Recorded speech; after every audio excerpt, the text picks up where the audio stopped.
Ready? 1, 2, 3.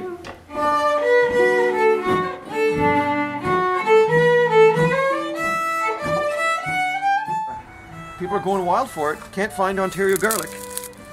You can find Copetown garlic though. Right here in Copetown at ManoRun Farm. Is that good enough?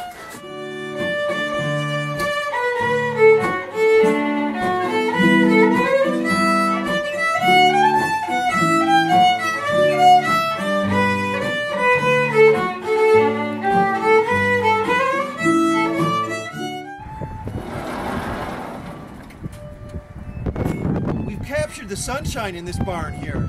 Here's a chunk of sunshine for you. I'm gonna feed that to the cows. They're gonna love it. So this is our cow Trish. She's a dairy cow. She's a little bony, but that's the way she is, right? She's all about calcium. So you see big bones and you see a nice big udder. And so from Trish we get milk. She also gives us a baby once a year. We raise the babies up for meat. And then probably the most important thing she gives us is at this end she eats the sunshine that I have in the top of the barn, and out the other end comes the poo. And the good thing about that is we collect it up and we compost it and we put it on our fields, and that's one of the ways we build soil fertility. That's one way that we're organic.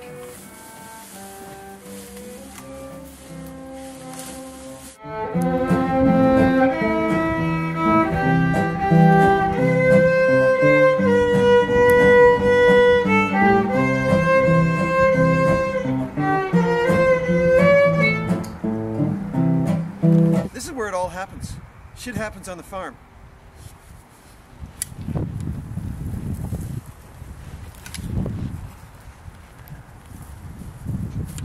So the center of the pile gets pretty hot.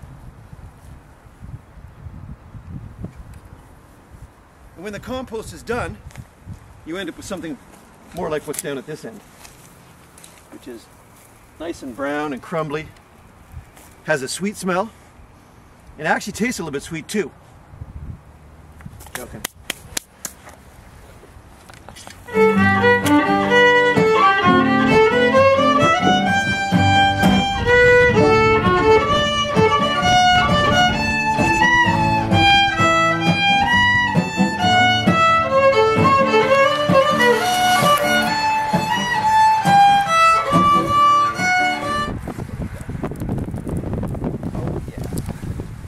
That's how it is. Vegetables come right out of the ground and we bring them to you. Grow it all here on the farm. Pretty simple. Or you could get them from California. Not so simple. Wow, look at that. And I bet you they taste good too. That's what taste buds are for, you know, to tell you if it's good.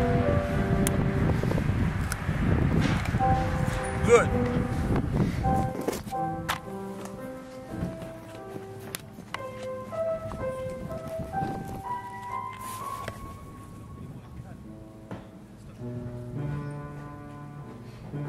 Do you want to check out the grain?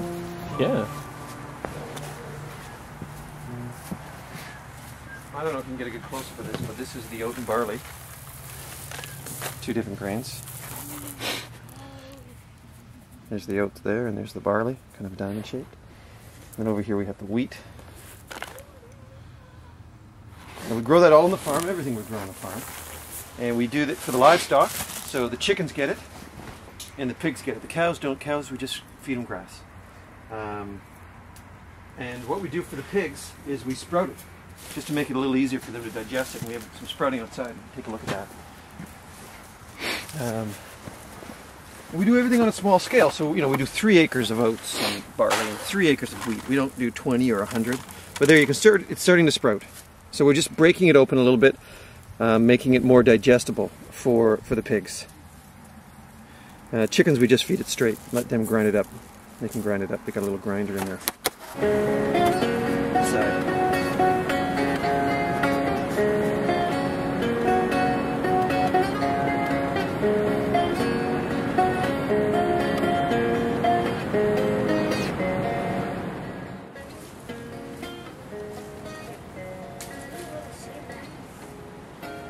passive solar heat. You grow greens all winter long in this climate, and you don't need any supplemental heat. It's just the sunshine and in the greenhouse. And there it is, red Russian kale, arugula, different types of lettuce.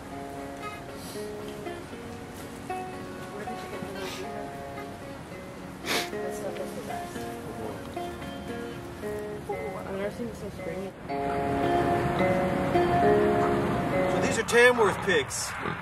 They're a heritage breed, and they do really well on pasture.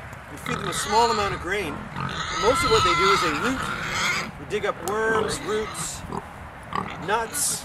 We let them run out back in the forest there. They like to eat the pasture as well, so they eat the legumes and the grasses.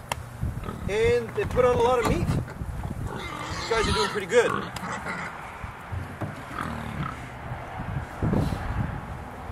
The meat you buy in the store, it all comes from an intensive livestock operation. People aren't petting the pigs there. No. Well, this is one of our breeding cows. She's a beef animal, so different from Trish. She's all about the meat. You see, she's got a lot of meat on her. And she gives us nice beefy babies. And she's not as easy to handle as Trish. You can pet her, but she's got a bit of attitude. Let's see what happens. Let it, people. Come here, girl.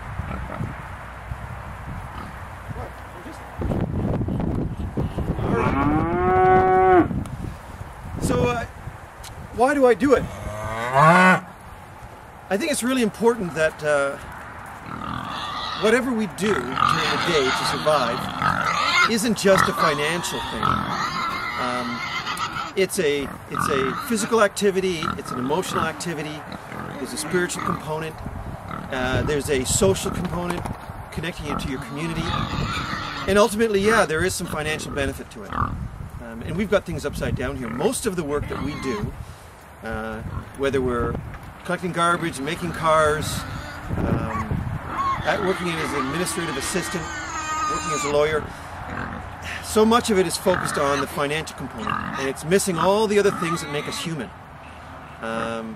And farming is one of those things, if you do it on a small scale, and you sell your products directly to the community around you, where you can have all those other components, where you can hang out with the livestock, where you can sell your product, and you know that when you sit down to eat, 100 other families or 200 other families are sitting down and eating the same food that you're eating.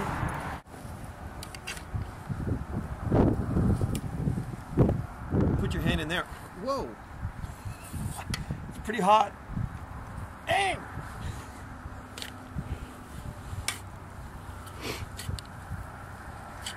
Close it back up. So just cooking it, composting it, and then when it's done, we'll put it out in the fields. We'll grow our food in it.